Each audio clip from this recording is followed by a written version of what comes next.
Jauh sebelum merdeka, Indonesia pernah berada di masa kolonialisme dan imperialisme. Kolonialisme merupakan suatu paham mengenai kekuasaan wilayah atau negara oleh bangsa lain dengan maksud untuk memperluas wilayah kekuasaan bangsa tersebut. Sementara itu, imperialisme adalah sistem politik yang bertujuan menjajah negara lain untuk mendapat kekuasaan dan keuntungan yang lebih besar. Kolonialisme dan imperialisme diawali oleh penjelajahan bangsa besar pada saat itu, di antara lain Belanda, Portugis, Spanyol, dan Inggris. Salah satu faktor yang mendorong bangsa Eropa untuk melakukan kolonialisme dan imperialisme adalah jatuhnya Konstantinopel oleh Ottoman. Jatuhnya Konstantinopel berdampak sangat besar pada perdagangan Eropa sebab letak Konstantinopel yang strategis di antara Asia dan Eropa. Karena pada masanya, Konstantinopel adalah jalur perdagangan darat bagi Asia Eropa yang menginginkan barang-barang dari Asia. Jatuhnya Konstantinopel menjadi alasan kuat bagi bangsa Eropa untuk mencari keberadaan rempah-rempah itu sendiri dan dijual kembali ke bangsa Eropa yang lain. Rempah-rempah juga menjadi alasan lain bagi bangsa ini melakukan penjelajahan mengingat harganya yang tinggi di pasar Eropa dan tingginya permintaan rempah-rempah yang pada saat itu berguna untuk memberikan rasa hangat pada tubuh dikarenakan iklim Eropa yang sangat dingin. Dikarenakan tertutupnya jalan darat oleh Ottoman, maka bangsa Eropa mulai menginvasi negara sumber rempah-rempah lewat jalur laut.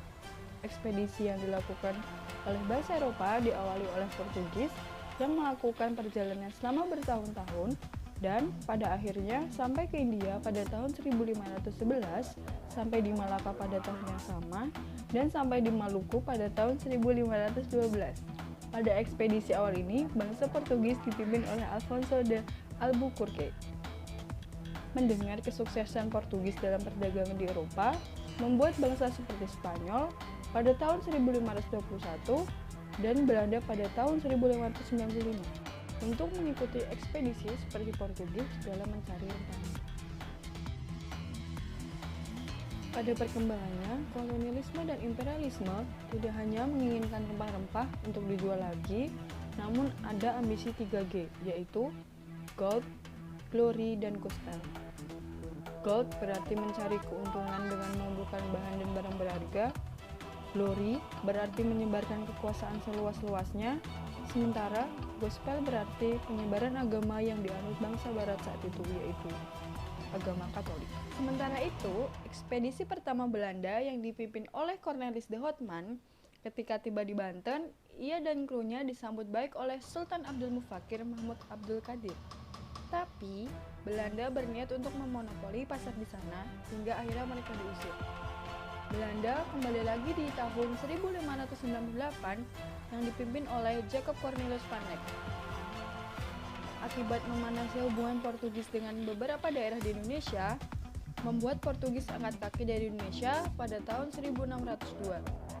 Setelah terjadinya kepergian Portugis dari tanah Indonesia, maka pada tahun 1602 juga Belanda membuat Serikat Dagang Hindia Belanda yang disingkat VOC atau Verenigde Oostindische Compagnie yang bertugas untuk mengawasi jalur perdagangan di Asia. Untuk memperlancar jalur distribusi sumber daya rempah-rempah yang ada di tanah Jawa dan sebagai pertahanan Belanda, Gubernur VOC yang ke-36 pada saat itu yang bernama Herman Willem Daendels membuat kebijakan kerja paksa atau disebut juga kerja rodi untuk membuat jalan sepanjang 1000 km mulai dari Anyer sampai Panarukan dari tahun 1808 sampai 1811. Sistem ini yang mengharuskan rakyat pribumi untuk kerja terus-menerus dengan upah yang tidak layak dan membuat rakyat sangat menderita. Akibat kekalahan Belanda terhadap Inggris Raya yang mengakibatkan tanah Jawa jatuh ke genggaman Inggris, lalu penunjukan Gubernur Jenderal Stamford Raffles pada tahun 1811. Raffles membuat kebijakan sistem sewa tanah. Sewa tanah yaitu memanfaatkan kehidupan feodalisme rakyat Indonesia dengan cara menggunakan para raja atau bupati guna memaksa rakyatnya untuk menanam tanaman yang dikehendaki. Sistem ini hanya berlaku hingga tahun 1816 ketika Belanda berhasil merebut tanah Jawa kembali. Dan berlanjut pada tahun 1830, kebijakan tanam paksa mulai dicetuskan oleh Johannes van der Bos. Tanam paksa adalah kebijakan di mana rakyat dipaksa menanam jenis tanaman tertentu seperti cengkeh, kopi, tebu, dan nila atau tarum untuk dijual kembali kepada pemerintah Belanda dengan harga yang sangat murah. Bagi rakyat yang tidak memiliki tanah dapat bekerja di lahan kepemilikan pemerintahan Belanda. Adanya beberapa kejadian penting yang menghentikan sejarah kelam kolonialisme dan imperialisme di Indonesia oleh bangsa Eropa.